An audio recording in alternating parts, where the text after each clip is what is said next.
Hi மக்களே, இன்றைக்கி என்ன ரெசிபின்னு பார்த்தீங்கன்னா பன்னீர் சாண்ட்விச் பண்ண போகிறோம். அது எப்படி பண்ணுறோன்னு வாங்க பார்க்கலாம். ஃபஸ்ட்டு வந்து வடை சட்டி வச்சு அதில் கொஞ்சம் ஆயில் விட்டுக்கலாம்.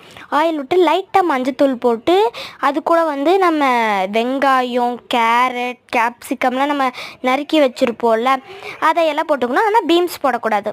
இதையெல்லாம் போட்டு நல்லா வதக்கிட்டு அப்புறம் கொஞ்சம் பன்னீர் போட்டுக்கலாம். இது பன்னீர் சாண்ட்விச்சுங்கிறதுனால நம்ம பன்னீர் போட்டுக்கலாம்.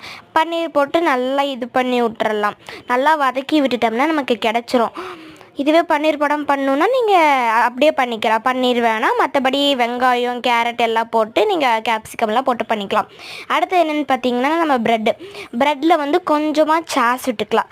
கொஞ்சம் உங்களுக்கு தேவையான அளவு எவ்வளோ வேணுமோ அவ்வளோ போட்டுட்டு சாஸ், மைனஸ் அப்புறம் ஸ்டஃபிங் வச்சு இதை வந்து நம்ம திருப்பி போட்டோம்னா ஒரு சாண்ட்விச்சுக்கு ரெடி ஆயிரும். இது வந்து என்னோடய ரெசிபி தான். உங்களுக்கு பிடிச்சிருந்தா கமெண்ட் பண்ணுங்கள், ஷேர் பண்ணுங்கள், லைக் பண்ணுங்கள், சப்ஸ்கிரைப் பண்ணுங்கள். பாய் மக்களே.